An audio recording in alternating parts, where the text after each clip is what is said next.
everyone, Trey Lewellen with Kommerce Kings podcast. We have Justin Brooke on the call today, and I am ecstatic because we are doing things different with Justin. We're going away from Facebook, and we're listening to what Google has in store. Justin, you got so much stuff on Facebook, man. Like, one thing, it's really cool to watch you. If you're not following Justin, you need to, because the way he's doing things on his social profile is something you want to be watching. Because the engagement he's getting, the comments he's getting, the likes, and the people that are responding are super, super engaged with how he just puts posts out. So I've been studying and watching Justin and taking little ideas and clips from how he's doing it, because from where he's been to where he is now, dude, you've come a long ways. And dude, you're an authority in the space, totally. Finally made it. All right, man. So, dude, I'm going to not do much of the talking. I want you to do a lot of the talking.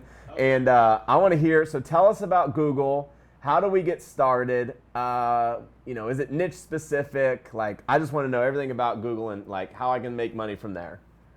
Oh man, there's a lot. So that's my hardest part about Google, is that when you sit in front of it, it's like sitting in the cockpit of an airplane.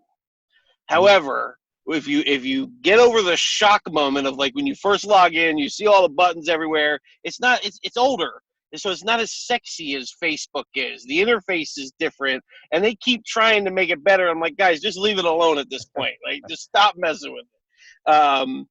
But if you get over that shock value, listen, Google's bigger at a market cap. In any way you want to look at Google, it's bigger than Facebook, than anything else. Okay, market cap, impression size, better conversion rates, everything. It wins on every point. However, it doesn't win on interface. The interface is very scary. Okay, so with that said, but it's the one network that, like, the squeeze is the most worth the juice, because it's the network that you can go from like lunch money to Rolls Royce money and never need to change anything. So I guess where I would start, you want me to just kind of go like... Yeah, man, like, I don't have a Google Ads account. And so how do I, like, first day, where do I go? Okay, all right. So the first thing you want to do with a Google Ads account is, first thing you got to understand is this is the one time they are very, very adamant about compliance. Is the new account, they're looking to see if you make a mistake, like first 7 days kind of thing. Same thing with a Gmail account, actually. Like, if you just start mass spending emails on a Gmail account, they'll shut you down. Because that's usually where the churn and burn guys are at, is when they start up account and then start hitting it real hard. So slow roll it. Give it 2 weeks. And so what I would do in the first week with a Google Ads account is the only campaign I would set up. There's one little campaign. It's really not going to spend much money at all, but it's going to be very good later on. It's going to be the campaign you love that you set up. And that's a branded search campaign. And so what that means is, most people know about Google, and hopefully I'm going to educate people a little bit more about Google. But when I do talk to people about Google, they're like, "Oh, you mean I can bid on keywords?" Most people kind of know about that much. So yes, you can bid on keywords. And what I'm telling you to do, branded search, is just fancy for bid on your own keywords. Mm-hmm. Okay, so your product names, your business name, your domain name, Trey Lewellen, like your actual name. And so what that's going to allow you to do, and people say, well, why would I do that? I'm already ranking for my business name. I'm the only thing that shows up when somebody searches. Right, but that's probably your homepage. And your homepage might not be where your VSL is, or your homepage might not be where your webinar is at, or whatever it is that you do. Everybody's got a different kind of model, So what bidding on your brand terms allows you to do is it lets you have a controllable device that you can split test headlines with descriptions with. You can send them to this page or that page. It gives you control over the very first thing people see when they search for you. Huh. All right. That's important. How much am I spending per day on that? At first, like nothing. You know, you is going to be different because you're Trey Lewellen. You built up a big brand. People know your product, so it's going to start.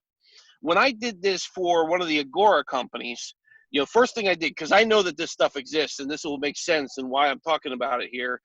I know that this stuff exists. So the first thing I did, I came in, I don't know what I was thinking, but I wanted a job at one point like a couple of years ago. And I actually went and like W-2 employee for Agora. And first thing I did, looking for an easy win, I went and I looked at how much traffic are they getting from SEO, because I know they don't have branded search set up. So let me see how much traffic they're just naturally getting.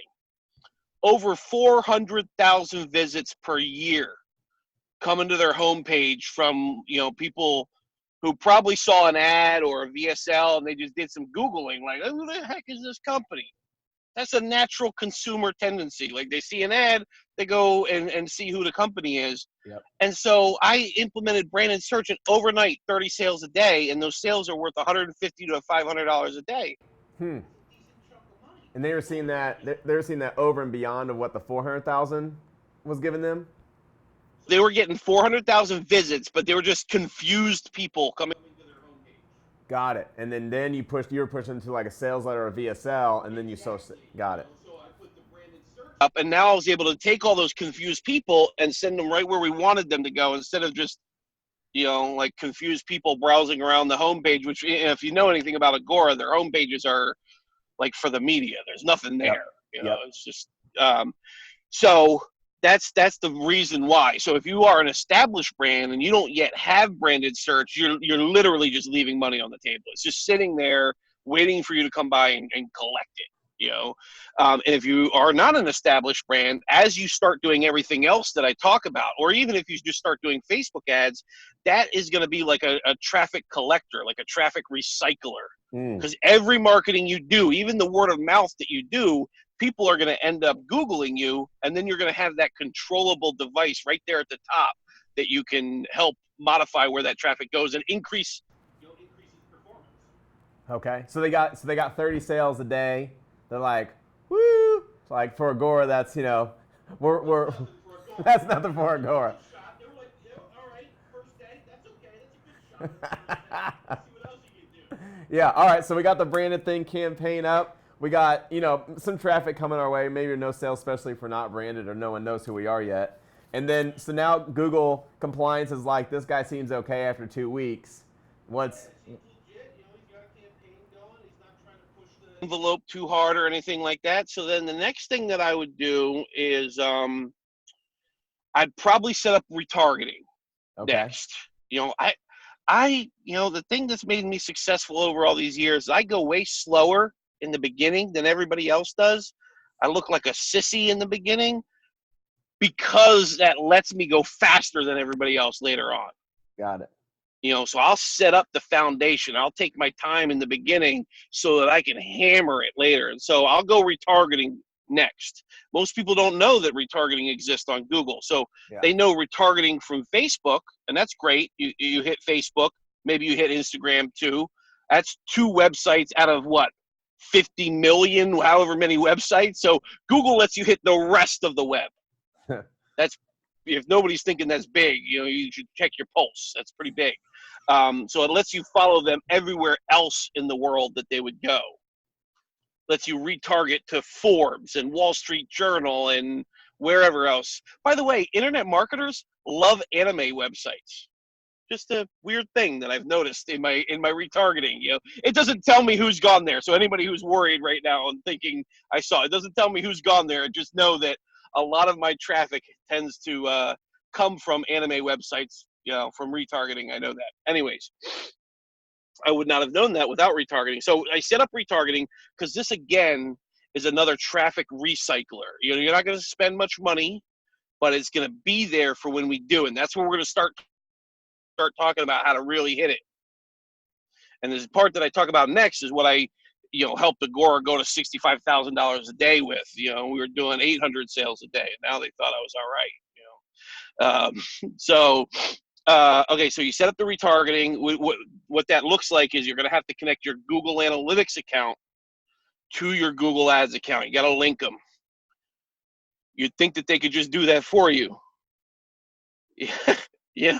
I could probably figure out how to write that PHP, but they don't. So you got to link those. And so the pixel, they do give you a conversion pixel inside Google Ads, like Facebook Ads does, but it's not a very smart pixel. It's not like the Facebook pixel. The Facebook pixel is a genius pixel, but so is the Google Analytics pixel. That's why you want to have that and the conversion pixel. Google Analytics pixel everywhere. Google conversion pixel on your conversion pages. If that makes sense. I love that. Okay, so now we got that set up. We got retargeting going on. We're making 8,600 sales a day. It's you want to have that on there, and then through Google Analytics is where you're going to be able to create your audiences. And that's where you're going to be able to say, like Facebook, you're probably familiar with website custom audiences. So people who visit this page create a custom audience of those people. Well, you could do that on Google as well. It's just done through Google Analytics, and then you're able to target those audiences. And the thing about Google Analytics is you're able to create audiences off of 200 different settings. Like if they visit this page for 30 seconds and then they visit this, like your heart's content, you can define audiences. We don't have to get that advanced right now, but I usually do 3 audiences: all visitors, all leads, all buyers. And we talk about why those, if you want to get fancy, you could also do all visitors plus 30 seconds, which means all visitors who stayed longer than 30 seconds. That helps get away all that bounce traffic. So here's my question. Okay. So these are audiences, not lookalike audiences. So these are only specific people that we know came to us versus they look like people that have came to us. That does exist in the Google world. They call it similar audiences instead of lookalike audiences. We're because not doing of IP law. We're not doing that yet. We're just basic retargeting. So all visitors, all leads, all buyers. And visits plus 30. And visits plus 30. Got it. All right. And so, because you're going to use them later on, eventually you're going to want to exclude your buyers so that they stop seeing your ads. Totally. And then if you're driving to your leads, well, you don't want to keep driving them to the squeeze page. You want to move them to the sales page. So you're going to exclude that audience, And so that's why you want to have those 3 audiences at least set up, and you can get fancy from there. But that's the basics. That's amazing. All right. Cool. All right. So now we're good. We got retargeting set up. We got our branded search set up. So now if we start doing some real marketing, some cold traffic type stuff, we're going to recapture all that stuff. Because all that stuff's real high profit, but super low volume. To drive the volume, we need to have some cold traffic, like discovery type campaigns. Yes. Okay. So my favorite one here, I love Google Display Network. I've been using Google Display Network since before it was called Google Display Network. They called it site targeting. And the reason it was called site targeting is because it was like the first time you could advertise on anyone's site without having to ask permission. If they had, as long as they had AdSense, you could just drive right on there. Are we still audio? You look concerned. I'm good. No, I got it. I'm getting new pins. All right. It was the first time you could advertise on any site that had AdSense. You didn't have to ask permission. And so one of my strategies that I like, instead of trying to write an article and waiting for Google to bless it with first page rankings, I'll just go look at all the first page rankings, see if they have AdSense on their site, and now I can target all those pages and I just skip right to the front of the line. So you're going out and you're searching your own products and seeing who else is selling those and then putting ads on top of that? No. Keywords. So let's say, what's a product that you sell? You do a bunch of. Right now Yep, there you go. Targets. We're selling targets. So that gets into the weapon range. So that one might be hard, but I'm gonna use it as an example. So let's say we're talking about aiming targets, gun targets. So that's a keyword. So if I wanted to rank organically for gun targets, I'm going to have my work cut out for me. Yep. That's going to be expensive. I have to hire an expert. It's going to take some time. Or you could be like Justin Brooke and just skip right to the head. Fast pass. Yeah. I'm going to search gun targets, and then I'm going to look at all the 10 websites that rank for that. I'm going to see which one of those already have Google ads on their sites, and I'm just going to grab their URL to the page, and I'm going to target that specific URL with my ad. I just so you're not going to the top of Google. You're using websites that are targeting. You're using their ad spend to plow to. That's to drive traffic to see my ad. Got it. What if they're driving traffic too? What if they do? So you're looking for people who don't have keywords advertised, right? They're just SEO to the top, but they have. We're talking SEO right now. Okay, SEO. You don't care if they're advertising. SEO, and they also have Google Display on their website. Yeah. All I care about is that they rank for this keyword, this high value keyword for me, which is people searching for the product that I have. Does that page have Google ads on it? If it does, you can put your ads on that page without having to ask permission, without nothing. It's not illegal. It's not unethical. It's just how Google ads works. Mm. And people just don't know that exists. So how often do those pages actually have Google ads on them? A lot, because most of the SEO guys, they don't really know how to do a lot of the stuff that we do. Their model is create lots of content, and the way they make money is through ads on that content. Got it. Sometimes you got some real smart guys who have done like product comparison pages. You'll see them because there won't be an ad anywhere on the page. Only their own affiliate link type stuff. Those are the smart guys. You know. So give them a virtual high five and then move on to the next one. No, that's great.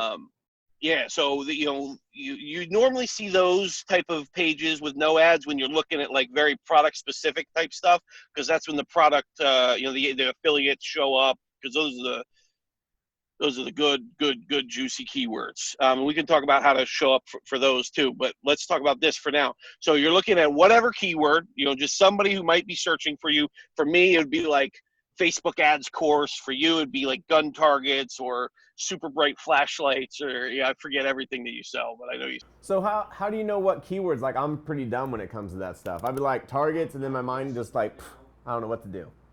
So I'm just guessing right now, I know you sell gun targets, so that's a keyword, gun targets. Yeah. And then at the bottom of the page, if you just scroll down to the bottom of Google, when you type in gun targets, it's going to say additional keywords. So what other people have searched for? Exactly, right. It's going to just show you at the bottom. Just I'm talking about natural Google. You just go to Google and you type in gun targets. You're going to see 10 pages ranked there, and then at the bottom it's going to have suggested keywords. Yeah. So there's another 10 keywords you could do this same strategy on. Right. And so now you're just blanketing SEO with your ads. Instead of having to do SEO, you take over all the SEO tomorrow with your ads. How deep into Google do you go? How many pages? I'll go 2 pages. 2. I don't know too many people that have ever gone past 2 pages. Yeah. Oh yeah. Yeah. They're up to something. If not, no good. Yeah. Right. Yeah. Only the funnel hackers go past. That's amazing. So you got now. How scalable is that right there? That piece. That's a good clip. You could go from 0 sales to 100 sales a day. Okay.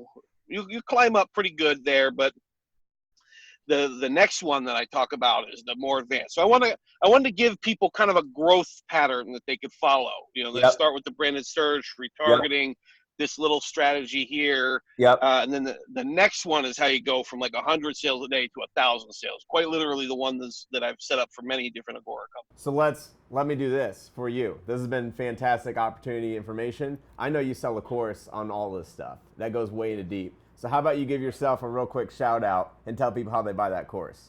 Sure.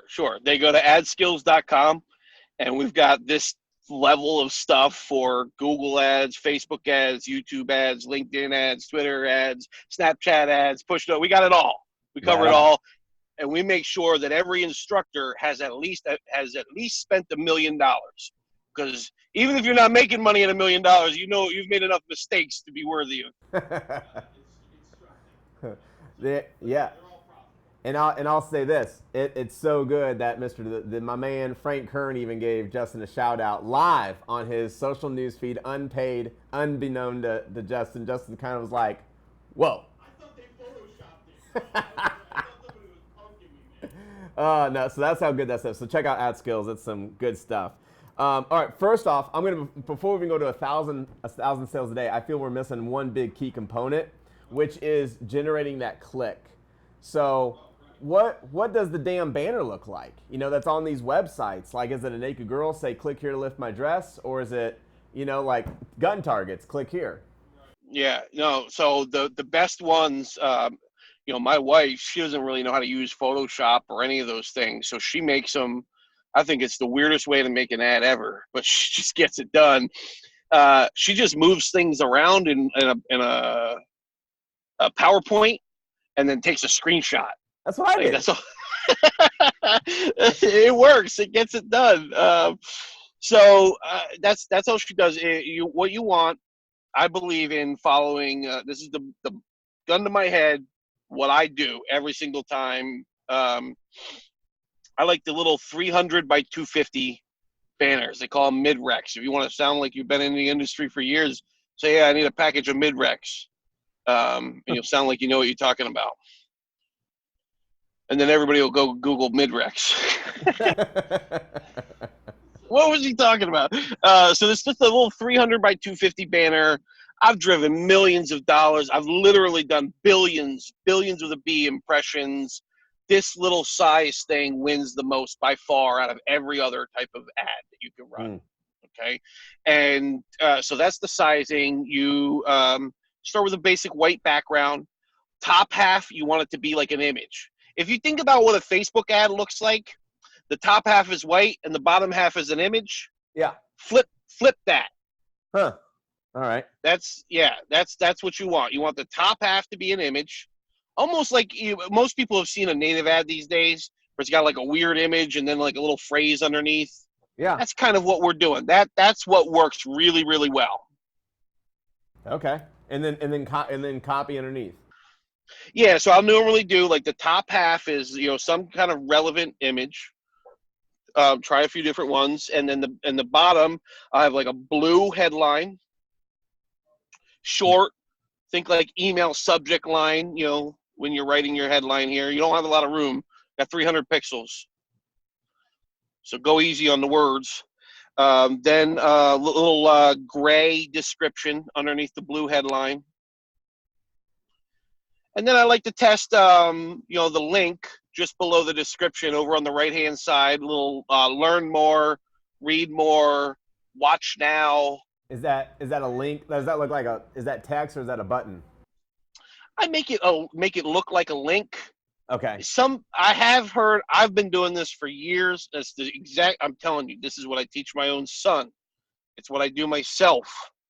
I'm teaching my cousin's boyfriend, this is exactly what I do. And I do know that some people have gotten their ads disapproved for, they're calling it what do they call it? Not defective, not devious. Oh, I'm missing the word here right now. Yeah, they fake. They think it's they don't like that it's a fake link. So if that happens, just put a blue button with learn more, watch more, read more, whatever, call to action you need on there. Got it. You're not going to get in that much trouble, but I do the blue link. I've been doing it for years. It's what my buddies do. I've never gotten in trouble, but I have heard some people having trouble with it. So when you say link, does it look like www.google or is it like just learn more and it's blue? It just looks like the word learn more is a link.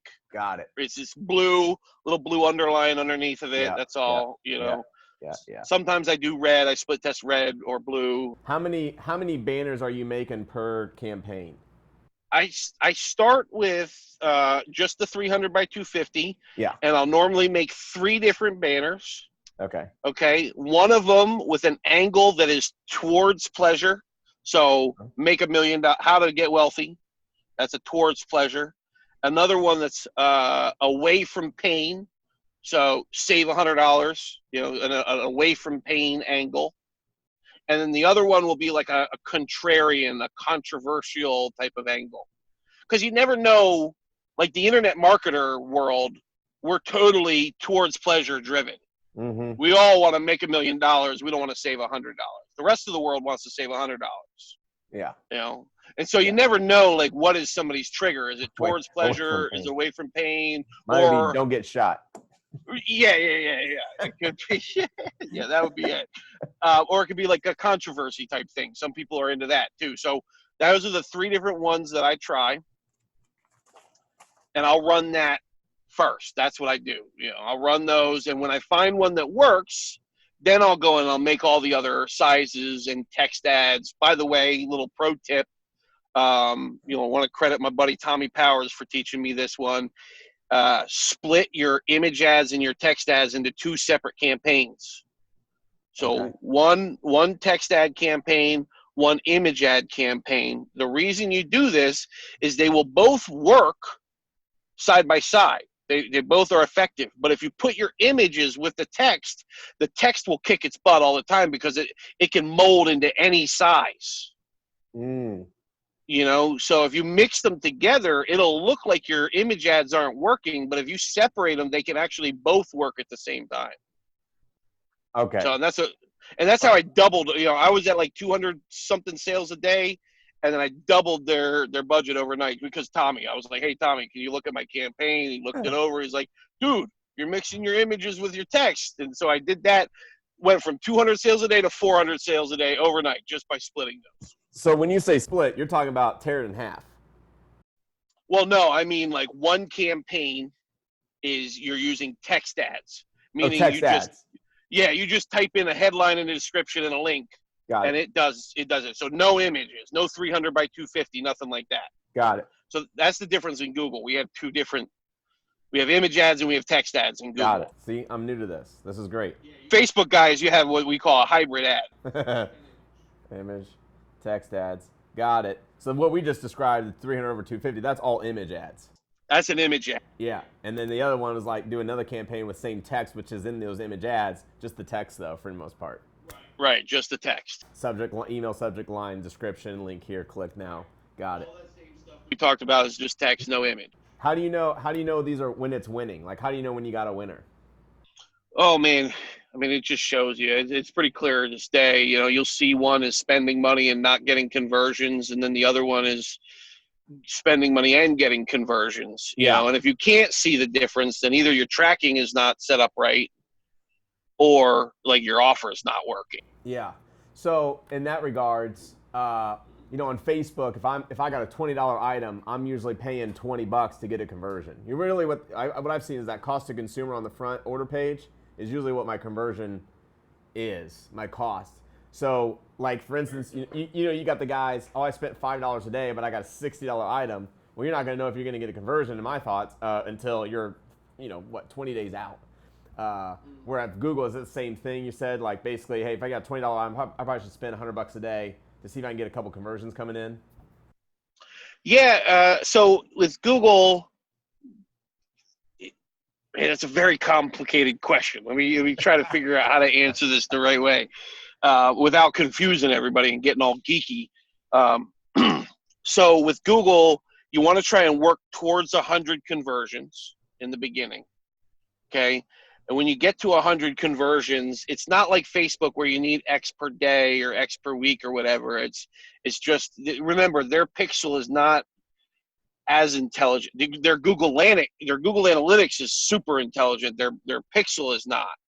So they're just looking for you to go from 0 to 100 sales, and then from 100 sales to 200 sales. So 0 to 100, now they start unlocking some other bidding functionality. Oh. So they see that 100 conversions and something. Yeah. So from 0 to 100, they're really only letting you do cost per click, pay per click. Got it. Okay. They're not going to try to get you to your goal or anything. It's just pay per click and what's your daily budget. Because they don't trust you yet. They don't know. you get to 100 conversions, and now their pixel can analyze that data pretty good. And so now they're going to unlock something called target CPA bidding. Target CPA bidding means you're still going to pay per click, but we're going to dynamically change your cost per clicks to try and get you to your CPA. Mm. So it's not true CPA bidding, but they're trying. Yeah. Yeah. Are they pretty successful? They're pretty successful, man. Within, I would say within, $5, Okay. up or down, pretty close. Do they stop like Facebook does? Like, oh, Facebook realizes, hey, I'm never going to get that CPA, so it just bottoms out? Or does Google kind of... No, they'll just, what you'll end up doing is you'll end up just paying more per click. So what will happen if it's not working well? Your CTR is probably going to be low, and so they're going to start charging you more per click. It's just going to be slow. It doesn't bottom out or anything. It doesn't just stop. You just kind of get a little penalty sort of thing. Okay. Where you're just going to pay more for it. Like, no, that's like, hey, bud, your ad don't work, and you're going to pay because you fix it or pay. Totally get it. That's amazing. All right, so how do we go? One more level to that. I know. Yeah, that's next. So target CPA to actual CPA. Oh, okay. All right. And so if you want to get to actually turning Google into your own super affiliate from, after 100, you turn on something called Display Campaign Optimizer. Perry Marshall calls it the jet stream. Basically what it is you're telling Google, hey, now that you know enough about my pixel and my people, just go ahead and use the whole might of all the billions worth of money you've spent on machine learning. Forget my targets and just use the data and go. And so that's basically what Display Campaign Optimizer means. If a programmer at Google ever sees this, they'll be like, no, that's not at all what it means. Hey, I love the jet stream. I use that analogy. I think Perry stole it from me, but that's okay. I stole a lot from Perry. When you get that 200th conversion, now you're going to be able to start getting actual CPA bidding. Oh, wow. Okay. 200. And not for everybody, for most people, most of the time. Sometimes it doesn't happen. I think it depends on locations and price points. I don't know exactly what it can, but most people will be able to unlock actual CPA. And then now you're not paying per click. You're paying, for whatever your CPA is, because now they know that they can reach it. Yeah. Yeah. Do you mainly bid out CPAs, or are you really targeting and watching your EPCs, earnings per click? I'm always CPA and AOV. That's what I always look at. Well, and for my business, it's cost per lead. So we do cost per lead, earning per lead. But that's where I look. I don't do CPC, EPC. Got it. Perfect. Yeah, of course. Back it out to that. Yeah. It still works. Yep. Absolutely. Okay, so then now we've got these guys on a cliffhanger.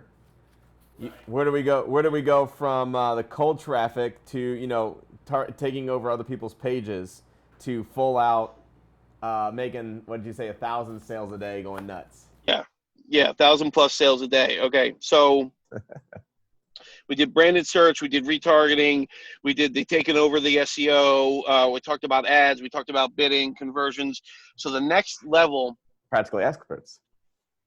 yeah. The next level is you want to do, you want to have an advertorial. Okay, so not just like a blog post or anything like that. I mean, and when I say a blog post, I mean a blog post that would naturally lead into an opt-in. So like we do like list of 10 books. Oh, if you like these 10 books, opt in here for a list of 50 books. So always something that's, they call it content upgrade. Just something that leads into a lead. I would never advertise just a regular blog post. Like I'm not just out here spending money for the fun of it. I'm trying to get leads. But now we're going to go big. And so you're going to need an advertorial. Now, I hate to say it, but for every 9 advertorials I've ever run, 1 works. Got it. So maybe create 10. It's going to be worth millions. So worth it. It's worth it, you just, sometimes you hit it out of the park. Sometimes you can get 1 out of 3. I find, 1 out of 10. I can, 1 out of 10, I can make you millions. So, you're going to create an advertorial, and you're going to, this advertorial, you know, is going to go to VSL. You can go straight to VSL, but then there's like compliance rules. It gets sketchy. So to be safer, to give the best, you know, advice to the most amount of people, I'll say advertorial to VSL page. By the way, you want privacy policies. You want to make sure somewhere on the page there's a link to your contact page. Your contact page should have an address and phone number on there. Like what Google is concerned about is, are you giving enough information to the consumer to make an educated decision? And then are you showing the consumer that you're a real business somewhere that they can knock on a door or make a phone call to? Mm-hmm. That's what they care about. Mm-hmm. If you cover those two bases and you don't make any outrageous claims, you should be fine like 99.99% of the time. Right? Wow. Okay, so advertorial, by the way, instead of an advertorial of like, here's how you can lose weight, you know, lose 30 pounds in 30 days. That's a claim because you're talking to the visitor. Here's how you, the reader, could get this specific result. Instead, switch it to a story. So here's how Johnny lost, you know, here's how Sally, mother of two, works 2 jobs, lost 30 pounds in 30 days. You know, so make it very relatable, make it a story. Now it's not a claim, it's a story about somebody else. So nobody can file a lawsuit that somebody promised me I could lose 30 pounds in 30 days and all I actually lost was my hair. You know, we don't want any kind of situations like that. Instead, you know, turn it into a story, and that's going to help you get past all those compliance issues. I believe it's more persuasive that way. Love it. So you got this story of a person, you know, one I recently made was, you know, how this Florida mom found a real job online. I forget exactly the title that I used, but a real story. It's a girl named Tracy who works for us. She used to be a teacher.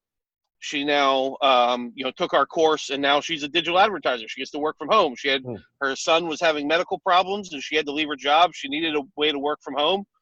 We helped her, you know, and so now I tell that story. I use that story as an advertorial, and then it goes to, for us, it goes to her interview. So instead of a VSL, we have an interview with her talking about how she did it, and then at the bottom it is like a join now button. Ah, very similar format. You could do the same thing. Works well. So, okay, advertorial to video presentation kind of sale thing, and what you're going to do, the difference here now is we're not advertising on just like Google keyword type thing. We're going to start blanketing, you know, real like 10,000, 14,000 pages at a time. So there's 4 ways to target here. How much time we got? I want to make sure I can get about 5 minutes before we switch behind the scenes. Okay. All right. So real quick here, 4 ways to target: keywords, topics, interests, and then audiences. Okay, interest is a little different than Facebook. It's not the same thing. It's much more broad. It's like people who are interested in the news, people who are interested in finance. You know, it's not like what you think it is. Mm-hmm. And they go in that order. So if you wanna be more tightly targeted, you're gonna start with keyword targeting, and then you can step it up to topic, and then you step it up to interest, and you step it up to audience. Okay, so audiences, you have things like in-market audiences. This is something Facebook doesn't have. People who, like, if somebody's visiting a bunch of car websites, they know that person's in market for an auto purchase. Mm-hmm. Same thing with a lot of different markets. You know, they know who's in the market for things, so you can target those buyers. That's great. So you're going to start with a keyword targeting campaign, text ad and image ad. So that's 2 campaigns. Love it. And then once you got that down, you're going to move up to a topic targeted. That's going to be a little bit bigger. So keyword targeted means it's not searches. It's just any page on the web that has this keyword on there. So if you were to do like marksmanship, that might be one for gun targeting, right? Marksmanship. So any page on the web, all the billions of pages out there, all the ones that have the word marksmanship somewhere on the page, your ad's going to show up there. Got it. Okay, so you can get pretty targeted with that. Yeah. You know? Topic is going to be like outdoors. Bigger net. Sport. Yeah. Outdoors, sportsmanship, athletes. So bigger net, exactly that.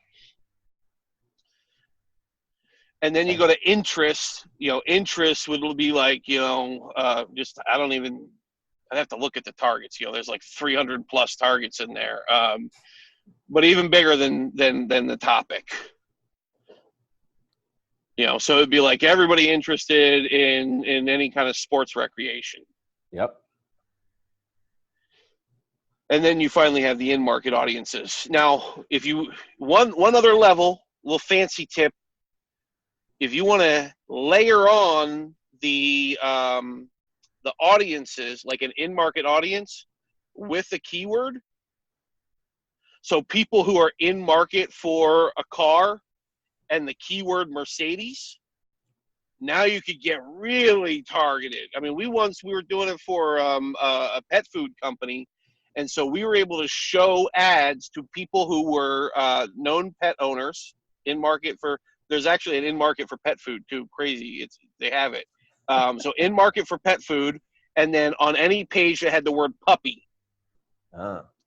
So I mean, you just don't get more targeted than that. Like that is just super targeted. So that's like a layer below keyword because there's no scale to that. It's really good, high profit, but there's not a lot of scale to that. The scale is what I just told you. Keyword, get that going, get it working. You're gonna put like 50 keywords in there, but after a while, you're going to take 30 of them out because some of them were not leading to conversion. Some were. So work on that, prune it a little bit every week, take out 50% of the campaign. Then you're going to move up. Once you get that going strong, then you're going to do your topic, get that going strong. Then you're going to do your interest, get that going strong. At that point, man, you're making money. You just hire a good guy at that point. You just hire somebody to run that Google train. Right. We got it all set up, man. We just need you to come on in here and make sure it stays. Dude, that's worth a bell. Dude, this has been absolutely amazing.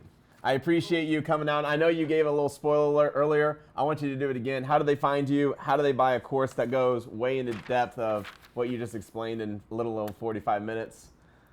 Right. Well, most of your audience is probably going to be interested in our Teams package rather than our agency package. Teams is like a bolt-on training portal. That's what Frank Kern bought. It's the Kern Cardone little thing that they got going on. They bought the Teams package so that they could bolt on a training portal for all their employees. And then we have a community where people can come ask questions to us instead of them having to go to you. Like, why are they going to go to you for Google Ads questions? You're going to be like, I don't know. So they come to us and ask all the questions. Got it. So they can do all that inside. So inside, there's all the Google Ads, Twitter ads, Snapchat ads, Facebook ads, YouTube ads. We have all the ad training. We have a group that they can ask questions in. It's a bolt-on training portal for you. I love that. Dude, appreciate that. And they go to where to find that? Adskills.com. Don't forget the domain. Call to action, link, adskills.com. It's as easy as that. Dude, this has been amazing. We're going to flip behind the scenes and go to Kommerce Kings behind the scenes. So I appreciate everybody's being on here. Thanks for taking, I took 2-3 pages of notes right here. So if you didn't get anything out of that, you're crazy. That was absolutely amazing, man. I appreciate it. Adskills.com. Go follow this dude on Facebook. I literally, on his tab, I went to his page and I went follow all the time, whatever that button is, right? Always follow, be notified first. Like anything you can do, send a back signal out when he posts. It's great stuff to watch. And then sometimes you can say first and he'll comment back because he's cool like that. But all right, guys, appreciate you. Talk to you soon.